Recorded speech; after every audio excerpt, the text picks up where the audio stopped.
Hey guys, and welcome back to the Footism podcast. We're here with you today for episode 5. That's right, we've been going strong for 5 weeks now, and hopefully we can continue this until the end of time. But anyway, we are back here today with episode 5.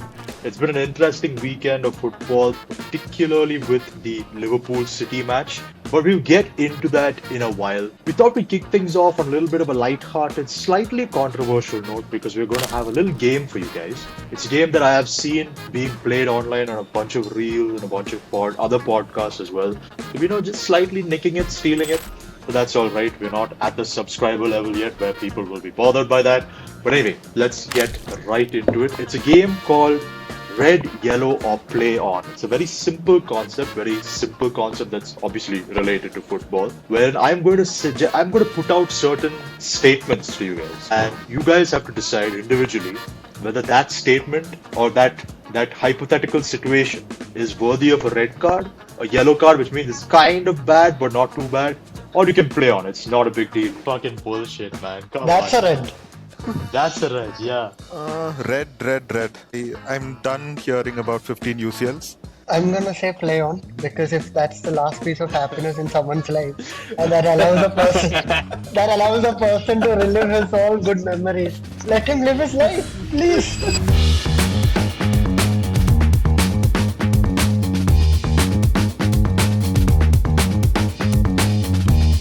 Hey guys, and welcome back to the Footism podcast. We're here with you today for episode 5. That's right, we've been going strong for 5 weeks now, and hopefully we can continue this until the end of time. But anyway, we are back here today with episode 5.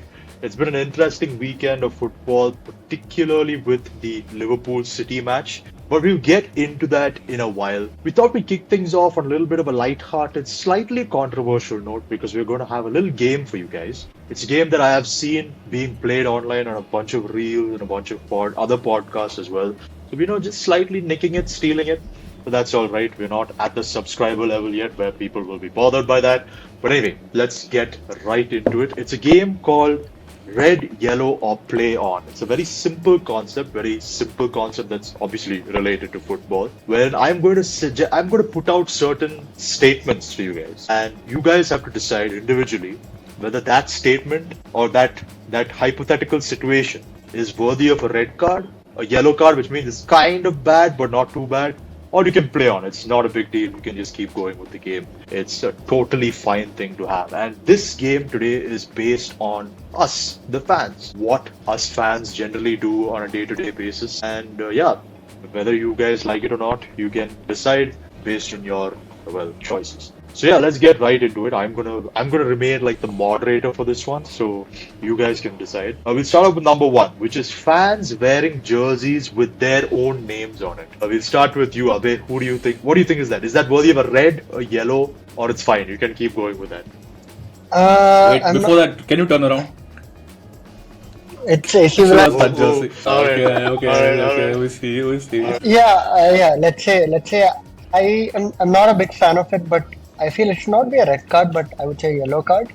Because you mean not the local teams that you play for, right? It's all the actual jerseys. Yeah. I mean, like let's say you're wearing that AC Milan jersey, and on the back it says either Abe or Augustine. That would just be fucking weird. Yeah, I feel it's okay. It's someone's choice, but I'm not a big fan of it. So yellow card. Okay, yellow card. Varun, what is your thoughts on fans wearing jerseys with their own names on it? So to be honest, I've gotten more than one jersey like that without me asking for it. So it would be unfair to say red for that, but I think I should say yellow because I would never choose that for myself. Like, I feel like if you're getting a jersey, it's either a clean back, like nothing on it, or one of the players that you like because you're getting a jersey from a big team. Why not use that opportunity to have a great player on your back? Because when we play for like small teams here and there for fun, we always get our jersey with our name on it. So I'd say yellow, as in it's not something I would choose, but I don't have anything against it. So I would say yellow card, yeah. Okay, looks like there's a consensus here with the yellow card. What about the two Barca fans? Saurabh, what are your thoughts on people having their names on the back of their own jerseys? I think I would say play on. Yeah. Okay. Because let's look at it this way. Most of us growing up dreamt of playing football, dreamt of playing at the top clubs, dreamt of playing at the clubs we support, and of course it never happened. So I mean, I feel like it's the closest you could get to living that dream. I mean, fair enough. in But some as sense. a kid, I think Yeah. it's fine. But as a 28-year-old adult, knowing that you're never going to get into the club again, if you have the name on the back of your jersey, it's a bit questionable, don't you think? I mean, I'm just saying. It is I want to step in here and say that when I was in his class in 11th standard, and the teacher asked all of us what we wanted to be. He stood up and he said he wanted to be a footballer. At 17 years of age, he stood up in class and said his dream job was a footballer, and I respected him for No. it. I respected him because I like football, but nobody else said that. So I was just like, wow, that's confident. not even the one guy who was playing for BFC that Yeah, time. I was actually going to bring that up. We actually had a guy in our class who had the potential to become a professional footballer, and now he's basically running somewhere in France, and he's not actually playing Literally. football. So that's insane. But yeah, but you're saying play on, yeah? Yes, I would say play on. Okay, Ralph, what about you? Play on or so- yellow card, red card? I would say play on. I actually rehearsed the exact thing that Dheer told 2 minutes before he said that. Oh wow. But yeah, now I see how great minds think. Yes, sir. Thank God you So, asked. yeah, play on. Thank. I mean, it's an interesting pattern you see here. I mean, the two Barca fans believe it's a play on, the two United fans believe it's a yellow card. Me personally, as a United fan, even I think it's a yellow card. But anyway, let's go on to the second point. Now, we're all Indian fans here. We're not technically born and raised in the cities of the teams that we support. So, what are your guys' thoughts on some European fans referring to foreign fans as fake fans? Let's go reverse order. Let's start with Rafael. What do you think? I think that's a strong red from my end because they don't know what's the reality here. We've been exposed to European football for like years now. That's been our childhood. I mean, yeah, it makes sense, but we still do have very strong emotions. So yeah, that's a red from my end. Okay, Saurabh, I'm assuming it's going to be the same thing, but you've been in. Yeah, you've been it's right from my end as well, and I've actually had a interesting conversation about this in Spain with somebody who's a local Sociedad fan, I think Real Sociedad fan, and their view on this. Sorry, Espanyol fan, not Real Sociedad, an Espanyol fan, and they were very strongly. He felt very strongly about it. And I told him, bro, this is what connects us. If I didn't watch La Liga, if I didn't watch football, you and I could never have a conversation that's so easy. So for me, it's a red card. I think all fans are valid. Everybody has a reason to be a fan. It could be to your point. choosing the wrong. Yeah, go on. Yeah, to your point, if you didn't watch La Liga and if you weren't a La Liga fan, you probably wouldn't have gone to Barcelona in the first place. So Exactly. that's also there. You're right. But yeah, let's go to Varun. Varun, you're in England as well. I'm sure you may have come across people who refer to us as fake fans. What are your thoughts? Actually, I was just going to say that that's never happened to me. Every time I bring up that I'm a United fan and I'm not from the UK, the first question I get is, oh, are there a lot of United fans in India? And I start discussing the fan following in India. So I've never gotten a judgmental question from me saying I'm a fan. It's probably because I'm around teams that people are aware have a fan following all over the world. Like I've spoken to fans from like United, Chelsea, Arsenal, Liverpool. But maybe if I told someone like our friend Nabil, he's a Leeds fan. So if he went to someone in Leeds and says that he's from New Delhi in India and he supports Leeds, they might feel a little like, oh, really? We didn't know we had fans in India. So I think it depends on the size of the club. But for me, having that opinion is a definite red card. Like, you can't make a judgment for why someone follows a team. Like, his or her parents could have been somewhere like all over the world. They could have gotten that love of football back to India. So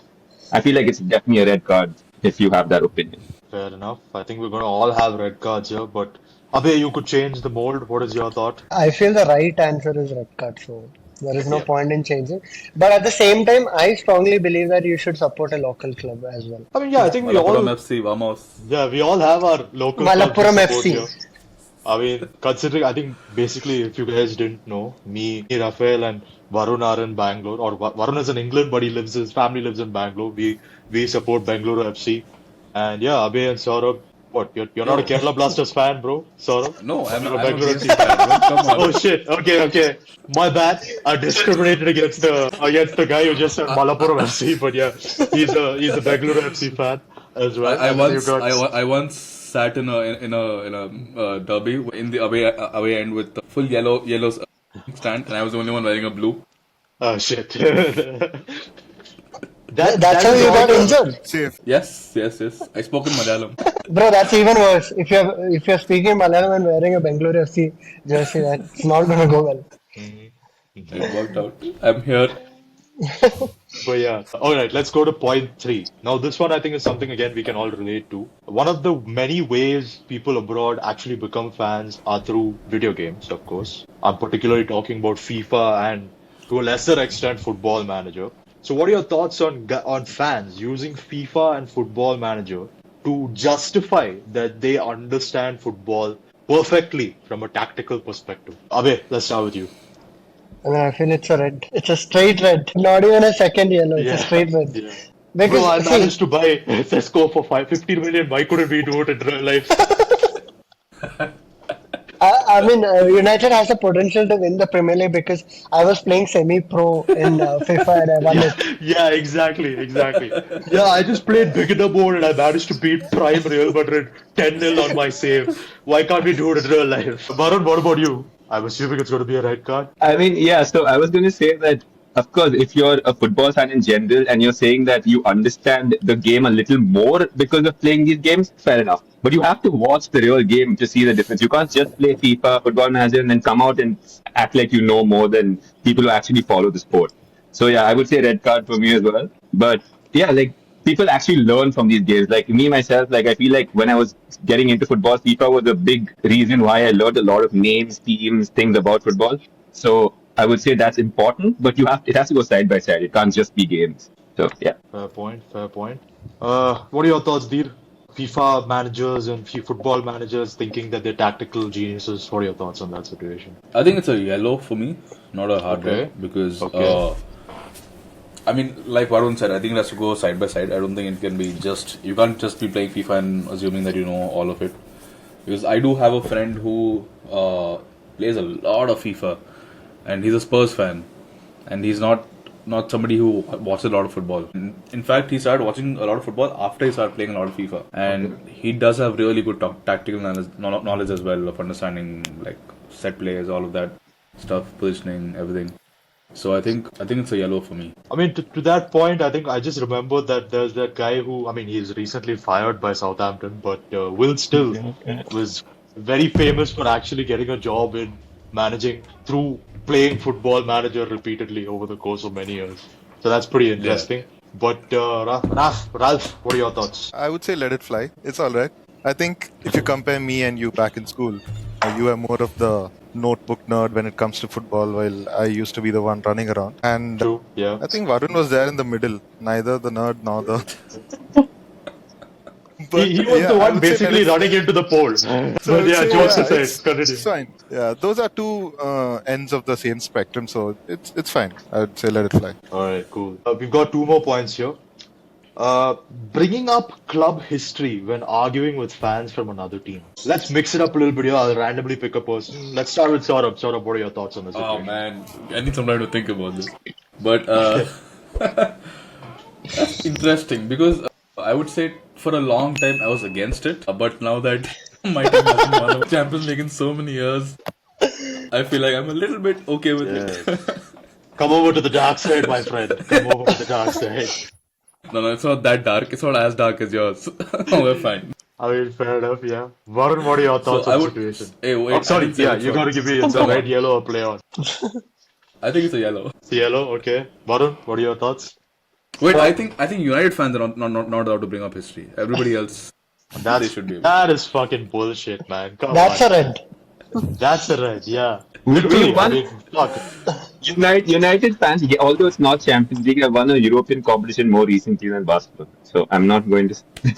No. But Way to prove my point, Congratulations. bro. Bringing up history and arguments. But yeah, Varun, that- is it a red? We know what Yellow or Varun thinks. Play on. so I think that I would say yellow because it depends on the argument. If you're talking, so many times United fans have these arguments with Liverpool fans or like Arsenal fans now because Arsenal hasn't won the European competition, but they are much better than us currently.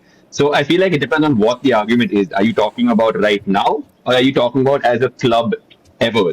If you're talking about as a club ever, then obviously you have to talk about history and bring up the comparison. So So if like, you're if I talking, could give an example, it would be like an Arsenal fan coming up to us United fans and saying, "Ha, look at us, we're first in the league. Where are you guys?" And then we're like, "When was the last time you won a Premier League?" Champions of Europe will never. that's exactly what I'm saying. Like, if we're talking about just current position, then yeah, it's a red. Like, don't bring up history; doesn't matter. But if you're talking about how good a club has been ever, and I guess you need history of it, so yeah, I'd just give it a yellow because it depends on the conversation. Okay. Ralph, what are your thoughts on the situation? Red. I'm done hearing about 15 UCLs. Everything just directed to 15 UCLs. No, I don't want history. And like Saurabh said, the past few years have not been that great. And we do anything wrong, it's like, yeah, 15 UCLs. So no history. All right. Fair enough. Abe, finally, what are your thoughts on the situation? I'm gonna say play on because if that's the last piece of happiness in someone's life, and that allows a person to relive his all good memories, let him live his life, please. Yep, fair enough. I agree with you on that point as well. But all right, I mean, we'll end the game now with one final statement, and I think this is more applicable to the four of y'all than it is to me, and that is wearing a football jersey on a date. Is that a red card, a yellow card, Wait, or a play wait on? a second. Why does it not apply to you? Is it your Because I've question? never been on a date before. We believe It's in a you, man. Come hypothetical on. situation. It's, hypothetical. I need to get into a hypothetical date before I can actually get into the hypothetical situation where I'm wearing a jersey on a date. So let's just leave it to you guys. But yeah, Abe, what are your thoughts on someone going on a date with a jersey on? So I've gone wearing a jersey to a lot of public events, but not a date. And I wouldn't blame if someone does that. So I would say yeah, yellow. Yellow, okay. Yeah, but I feel date is when you have to dress a little nice. I'm not saying, Let's but you can. let's improve the situation a little bit. Let's say you're going to a little bit of a fancier restaurant. Yeah? Hmm. Not like I'm taking you to McDonald's or something like that. That is a okay, wear whatever you want if you're going to McDonald's. Let's say you're going to like I don't know, what would you guys designate as a fancy restaurant here? Let's say you're going to a I don't know, have you guys heard of for yeah, example. let's say you're going to a Fancy. Taj, yeah. Let's say you're going to a Taj. Let me be honest. I've gone for an office party wearing a jersey That's and a fine. blazer. I I'm mean, like, office party. with a blazer on. Okay. Okay, I That's- see. I mean, Yeah, I don't want to critique And- your fashion choices, but all right. You should. You definitely should. Very interesting choice. yeah, but I mean, it. To be honest, it went well. That's what I believe. Fair enough, all right. But you're saying it's a yellow card, basically, if you No. walk up to a date with a jersey on. Play on! In a fancy restaurant. Oh, wow, okay. Maybe that's why. How many of your dates have survived so far? If I may ask. One, We got the Okay, answer. let's move on. Varun, what and, about and you? it's still, because it's still going on. That's why. Let's go.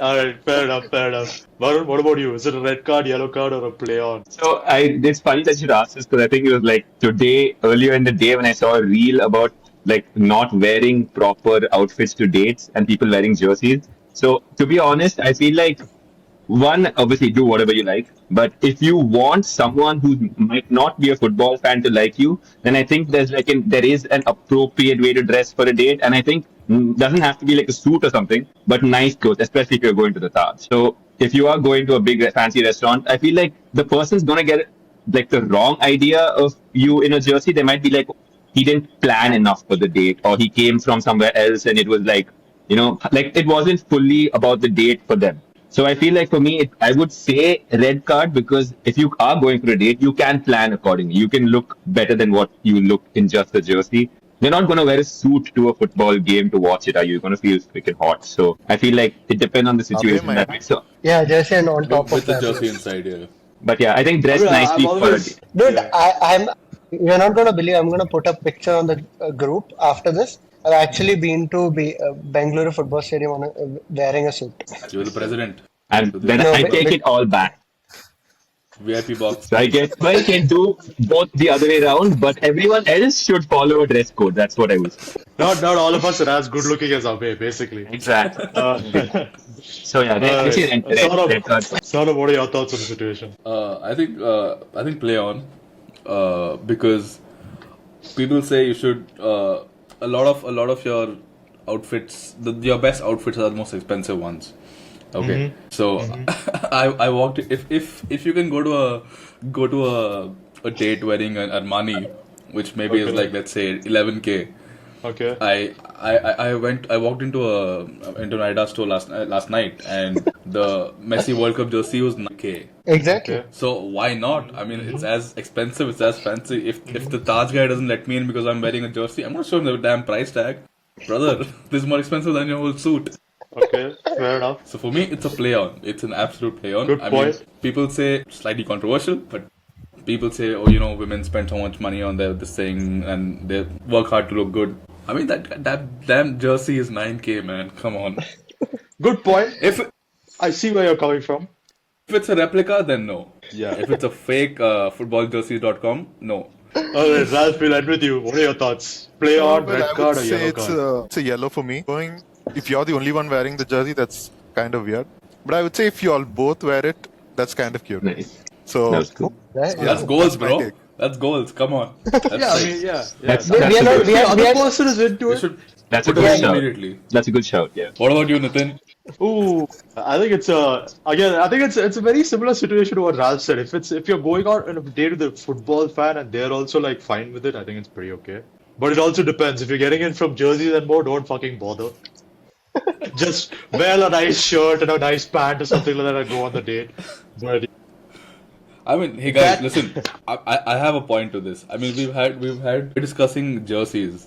Alright. Do you remember back in 2014, 15ish, where there were viral images of people wearing like football boots and going on dates, or like wearing football boots with jeans and stuff.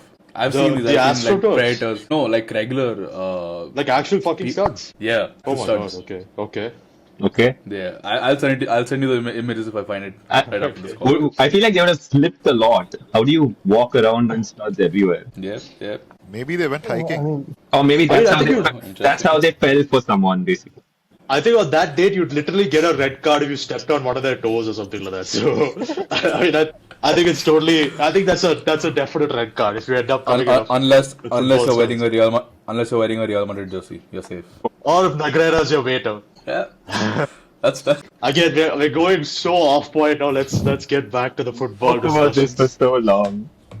So I mean, yeah, that ends the whole red yellow or Game. play on game. And speaking of play on, let's talk about some actual play that we had over the weekend. We had a couple of interesting games both in Premier League and in La Liga. We'll start off with the Premier League. Since we have the two United fans here, of course, the major talking point for us was the Tottenham Hotspur United game where we were leading, I think, well into the 80th plus minute, and then we somewhat capitulated mainly because we did kind of have an injury that forced us to play with 10 men, and it's a very important injury because it's, of course, literally the only proper striker we have on the team, which is Benjamin Sesko. He's now got a knee injury and is expected to be out for weeks. We won't comment too much about the game. It's a game that United could have easily won, and we ended up bottling it. But what do you guys think is going to be the impact of United losing Benjamin Sesko for, let's say, the next month? next month. So I think Sesko would be more useful whenever we play against a very physical side. Two let's say very heavy centre backs. And talking about that, I think we are gonna play Everton now next. And yeah, Tarkowski and who's the other centre back? I Keane. think he's also pretty heavy. Keen. Yeah. And these are the games. But I think United is going to be fine because the fixtures are pretty easy. But of course, Sesko is an important part, and I'm happy that he played all the good matches and he started off well. But let's say it would have been nice if he was there, of course. Varun, what are your thoughts? I Big mean- loss for United? I don't know about big loss honestly because yes, like Abhay is saying, they're gonna be missing like his height and his presence in the box. But the way that we started the season was all of us like discussing how things were going in attack, and we somehow still managed. Like we pulled it off till he started playing regularly, and he still only scored 2 goals this season. So I feel like the goals are coming more from the wings. So I feel like it's okay that he's not there only because he hasn't done as much, but I feel like we're going to need someone who can still get in the box and score a few goals. So I'm anxious to see what Amorim does. Does he bring in Mount again and play Cunha, Mount, and Bruno forward, like with Bruno playing in midfield still, or does he change it up a little? Does he bring Xerxes in? So I'm actually quite interested. I don't think it's going to be that much of a miss, but yeah, in terms of presence in the box, that will affect us a bit. I feel we have to find a way to make the most of that. I mean, I'm going to contradict your point a little bit, mainly because I feel like over the last couple of games, what's really worked for United is that long ball that we keep playing from Lamens Holding up. into the strike, and then Sesko using his height and his strength brings it down, plays it to the midfield, and then we get our counter attacks going from there. So I feel like his absence is going to be felt, especially if that's the tactical system that Amorim is going for. But I also feel like it's a good opportunity for United to bring Mainu into that starting position. Mainly because I feel like you can move Cunha into that striker position, get Fernandes a little Yeah. up front in that attacking midfield position that he's a little bit more comfortable with, and then have Mainu playing alongside either Casemiro or Ugarte or whoever it is they choose. But I mean, knowing Amorim, I have my doubts about that. But yeah, I mean, interesting times ahead for United. Abe, you were going to say something? Yeah, I mean, repeating your last point, I don't think Amorim is going to do that. And whenever Maino has started, or like when he was subbed on and when he was playing that left forward position, he was doing pretty well. Game against Olympic Lyon and other games in Premier League, he pretty much played well. So if I feel if Cunha is going to play up, or let's say Mbomo is going to play up, if he can occupy that right forward or left forward position, that would be good. And in the midfield, I mean, I understand the argument that Amorim is not giving him opportunity and a player needs minutes to prove himself. But whenever he's been on the pitch and that too, like that pivot, not been great so far this season. But yeah, restricted to the minutes that he was getting. But yeah, Fair point. I mean, I think we don't have to discuss much more with Tottenham and United game. Let's talk about the big game over the weekend in the Premier League, which was the Liverpool and City game. A pretty dominant performance from City, 3-0 victory. Haaland got on the scoring sheet, Nico Gonzalez got on the scoring sheet, and of course, Jeremy Doku had, I think, what many people are calling his best performance in a City jersey. But I think the main talking point of the game, and what we will primarily focus on, considering we don't have either a City fan or a resident Liverpool fan here, is the controversial decision to disallow Van Dijk's header from the corner. It was basically a situation wherein Robertson was called out for impeding or interfering with the play, and the goal was basically cancelled out. And a lot of people online were pointing out how City have gotten away with that exact same situation. Now, considering this is a general topic that we can all talk about because it's something that happens across leagues, we'll get the Barcelona boys involved. Anyway, it's their English counterparts we're talking about. If Barcelona is the Barcelona of Spain, Man City is the Barcelona of England. So, Saurabh, what are your thoughts on the entire situation? Were Liverpool cheated by the Barcelona of England? Wow, he found a way to shoot us for that as well. Firstly, let me start by saying the Jeremy Doku performance was unreal. I mean, time he got the ball, it looked like he was going to do something crazy. And also, Nico Gonzalez, my boy, I'm so glad he got that goal. He's a player I rooted for a lot when he was at Barca. I'm just glad he's getting his due. In terms of the controversy, I don't believe that should have been disallowed because interference of play needs to be something that's usually directly in front of the goalkeeper, which I don't think it was. It was more towards the left. The angles that I saw, I didn't see it being as much of an interference. It was more of the guy was there, he just bent. He just like moved away from the ball. So I don't see that as interference. Honestly, I think that should have been given as a goal. But it's Premier League. You have horseshit refereeing every other week. I'm not very surprised as well. Fair enough. Ralph, what are your thoughts on the situation? I was just hate watching the match. So I completely agree Okay. with Saurabh. Yeah, Liverpool Why were lost you and hate happy. watching the match? It's Liverpool. Okay, Liverpool, I can understand corner Some taken wounds, quickly. That's why you some hate wounds them. don't heal fast. Why Never City heal. though? What did City do to you guys? No, not City. I I was was hate watching Liverpool. Liverpool. Okay, yeah. you were hate watching Liverpool and supporting City. Okay, fair enough. Fair Yeah, enough. So, So so you they wouldn't give a lost. shit that End the of the day, corner is allowed. yeah. Okay, I mean that's a fair point. I don't think we really need to dwell on it as United fans. I think we ideally we would have liked it if the game got cancelled because of bad weather, but unfortunately we're not that lucky as United fans. Yeah, I mean, I don't know. What Do were you you guys want to give a expecting? quick An point? earthquake? You know what? So if that happened, I think we would have all been happy. But I'm just joking. I'm just joking, obviously.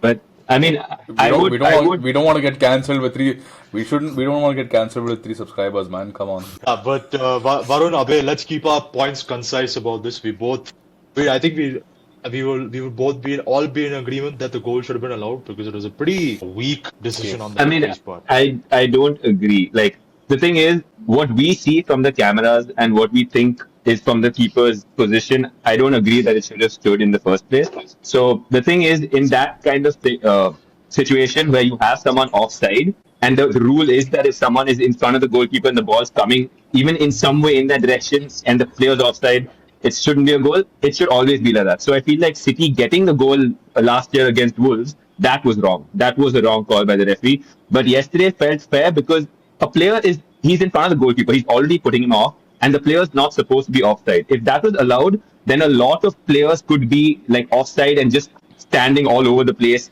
And then you could be like, oh, the keeper could have seen it from this angle, could have seen it from this angle. If you're in front of the keeper, a shot's coming, just don't allow the goal. That's if the player's offside, the player's offside. So I'm going to stick with that because I just feel that's a fair way. Or don't have the rule at all, one of the two. But if you have the rule, That's very interesting. player offside, just That's don't. very interesting because I didn't think of the offside thing. That's very interesting.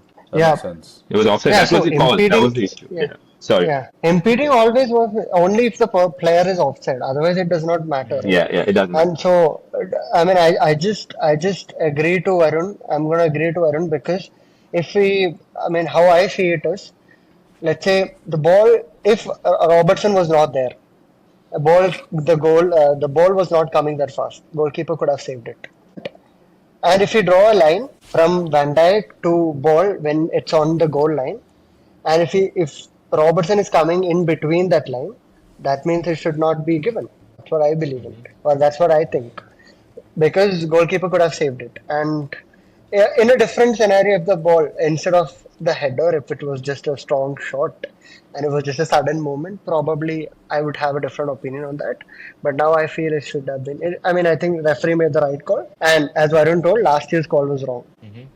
I mean, I think it's an interesting point you all bring up because in the end of the day, for me, it's more about referees being consistent. If you're Yeah. gonna call it a goal for one game, you better call it a goal for this game. If you're not gonna do that, keep the consistency going. I think that's the major issue with referees in football these days, that the lack of consistency is just incredibly annoying overall. But yeah, I think that's more than enough for the Premier League. Let's quickly switch over to La Liga for a short statement. I don't think there were many like world mind-blowing games in the La Liga this weekend. Of course, Real Madrid dropped points to Rayo Vallecano, and Barcelona managed to score 4, if I'm right, against who did they play?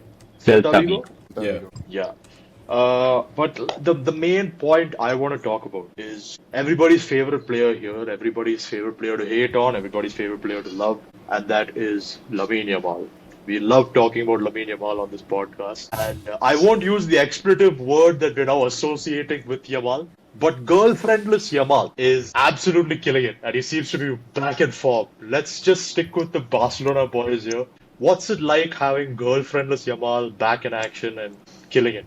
And how long is it going to last? Saurabh. I think girlfriendless Lamine Yamal has been really on form. He's showing us what he was showing us last season, and he's suddenly become very humble. He's not doing the crown celebration anymore. He's kissing the badge. He's way more calmer. Last game against Celta Vigo, I feel like we could have conceded a lot more if it wasn't for his and Rashford's defensive contributions. So he was calm. He was composed. He did everything well. He defended very well. He created a lot. He scored a goal with his weak foot. I mean, what else can you ask from a player of that caliber? I mean, he was everywhere. He was doing everything. And I'm so glad to see him back to his level. And it's already I think 5 goals, 5 assists or something for the season, which is incredible. I'm very happy. But more than anything, I'm just glad that he's over his injury, and he's still not at 100% yet. So once he starts, I think we're gonna see why Yamal was second in the Ballon d'Or last season. Okay. Other than that, just a quick recap of the games as well. I think Barca Celta Vigo was an interesting game. We conceded 3 goals is what I remember. Very similar goals. 3 or 2? I think 2. 2. Yeah. Very similar Two, goals. What every team has been doing the last few games against Barca is one person pulling the defense line, one person running through. and it's always a goal. There's always worked. And I read a stat recently, today morning, which is Chesney has conceded around 30 something goals in the last games, which is insane. So it's about time we find a fix for this. But good game overall. I was very happy with the team. Lewandowski with a hat trick. Rashford with, I think, 2 or 3 assists. Pretty good weekend for the boys. And also Real Madrid dropped points, so it couldn't get better than that. The main point. The main point, yes. Yep. I Ralph, think what are your thoughts on Yamal's performance? When it comes to Yamal, I would say more than the relationship issues, I would say he's pretty pissed off or angry from the entire Madrid fallout. I would say this is similar to the angry Messi version we see. This is angry Yamal. I would say that. Actually, yeah, good to see him back. Good to see him in his so-called prime. Yeah, I hope this continues, especially since we're playing catch-up to Madrid. I hope that, he continues this way, and by then Rafinha comes back, Pedri's back, and I think De Jong had a very good game last time. And yeah, a leaky Did he get it defense. right? He got a red at the end, but the entire game was unreal. He controlled the entire midfield. At some point, he was the only midfielder in the entire team. So, Okay. So he was brilliant. bloody good. So yeah, that's about the game. Alright, fair enough. We're running a little short on time. I think we spent a lot of time on the game in the beginning of the It was fun. episode. It was fun. It was a fun I'm discussion, happy. that's for sure.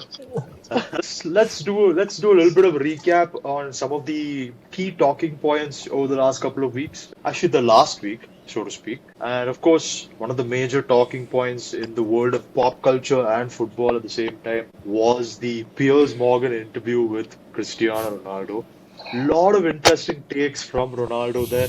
Lot of takes that were actually misquoted by a lot of prominent reporters. Fabrizio Romano was accused of misquoting Ronaldo. Same goes for ESPN and a couple of these other entities that are generally very anti-Ronaldo in the media. We'll brush through some of his more interesting points. I think I've shared some of it here. We'll start off with the La Liga thing because that's one of the more key points. It's easier to score in Spain than in the Saudi League. So, I don't know about you, but I'd like to believe it's a reference more to the fact that he's a 40-year-old man struggling to score in Saudi, and that's why it was easier for him to score as a 20-year-old man in his prime in La Liga. But La Liga boys, quick thoughts on it being easier to score in La Liga than it is to All I would score in the say- Saudi League. Yeah, all I would say is that 9 years, I think 2 trophies. Am I right, Dir? Yeah. Somebody's bringing Yeah, up maybe history it here, was something we difficult to discussed score in the in Spain. beginning. And he said strong red, by the way. Yeah, he said strong red for history and he's bringing up history now. Fun. What about you, Dheer? What are your thoughts on that situation? I mean, I think Ronaldo's it's a comments. strong. It's a strong red. I don't know at this Okay. point why he goes to people like Piers Morgan to talk. I mean, go to somebody smarter, bro. You know he's gonna try to get quotes out of you that are clickable. Why would you go to? I mean, see, for me the problem is not the fact that he says these things. The problem is that he says these things in relation to others, which is him indirectly quoting another player who is this player right here. Okay. Which is him saying that Saudi League is better than League One, better than La Liga, whatever, MLS, all of that. Which I think is, you don't need to say that. Everybody knows that. I mean, not League One, but specifically pointing out League One. You would have said Bundesliga as well, but I mean, I think his League One point was because he says that it's only Paris Saint-Germain that dominates the league. And to be fair, he's on point there. They won the Champions League last year. They won Liga last year. They won everything last year from yeah, France. but you could say the same about Bundesliga as well, or I don't know. True. You could. But why pick particular leagues that your fellow short man has played in? I mean, he did say Portuguese league as well. In those examples, Ronaldo did say it's easier. Like, the Portuguese league is also. He used that in the same thing, and I don't think he was just referring to Messi. He was just talking about leagues that both of them have played in. No, So- I'm just saying. With him, his quotes are all. They're fine. I mean, it's Cristiano. You need that sort of Yeah. mentality to play at the level that he's playing at. But at the same time, I feel like you don't need to push other things down, like the World Cup for that matter, to make yourself sound better. Is my entire point. Yeah, And that was anybody- another point he brought up. Anybody in their right mind knows it's more difficult to play in Spain than in Saudi. I mean, it's not even a. It's a shame I- that I- Ronaldo said it. I think it really depends on the perspective you're looking at it. I think it's a lot more for people in general. Okay, it's- Piers it's- Morgan, calm down. I think it's for people in general. Just the average human being. I think you'd like to live in Spain more than you'd like to live in Saudi. Just Just putting that out there, Yeah. if you know what I mean. But anyway, A real ID से आओ Piers Morgan. we'll brush upon one or two more of his quotes because we're hitting the 47th minute mark now. And I think this one was pretty interesting. I think we can all comment on this. Argentina is a country that is used to winning big titles. Brazil too. It's normal then. If Portugal would win the World Cup, it would shock the world. I thought that was a very interesting point to make because it's true to an extent simply because that culture of winning on the international stage is already there for countries like Argentina and Brazil. But for Portugal, until he came onto the scene, well, they hadn't really won anything up till that point. And to his credit, he has helped the country get 3 trophies on the international level. But Are we what do counting you the guys think? Nations League? Well, if Yamal was ready to count it in the last Nations League, I think we can count it. I don't think that's an issue. Fair enough. But yeah, that's 2 Nations Leagues and 1 Euro trophy. He is hinting that he's going to be playing in the 2026 World Cup. If by some miracle the 2026 World Cup is won by Portugal and Ronaldo has a significant contribution in that victory, would you Barca fans and Messi fans in general just come to the safe conclusion, I'm not getting the word, the God equal debate. conclusion, the Agreement. diplomatic conclusion and agreement that they're both the goats of football history? No. I think you're asking the wrong people. I don't think they're I World can Cup see- doesn't matter anymore, dude. I can see Saurabh World Cup nodding doesn't his head. matter anymore. I would still say that they're the two best players in the history of football. Okay. And I'm saying this with my recency bias, I know that as well. But at the same time, it was never a comparison. You cannot compare those two. I mean, maybe goals, yes, but as players, come on. I mean, it's just funny. It's at some point, if you watch football with your eyes, you know it's not a comparison. So can I have an opinion then? No. No, I'm the one Wait, leading let this me podcast. just let You can have an opinion, Varun. Tell us your opinion. Let me just say Finish, something finish, finish. to the Finish. point of what. Wait, what did you ask me in the first place? If Ronaldo wins the World Cup in 2026, can we come to the diplomatic conclusion that they're both the goats of football? Can they share the goat title? The GOATs, yes, but one is still higher than the other. I mean, I'm just going to tie that down to the fact that you're a Barca/Messi fan, Yeah, because I'm it's- sure the Ronaldo/Real Madrid Manchester United fans would say Ronaldo's a little bit higher. Sure. To me, I think sure. they've both Yeah. got equally incredible accomplishments. I am not For the sure, biggest. nobody's taking that away. I'm not the biggest Messi fan because, of course, I don't agree with the fact that I think at least 3 or 4 of his Ballon d'Ors are undeserved, and I think some of them you can agree on. I'm sure we can. Saurabh, don't give me that look. I know we can do that. Maybe I know we can Lewandowski do one, that.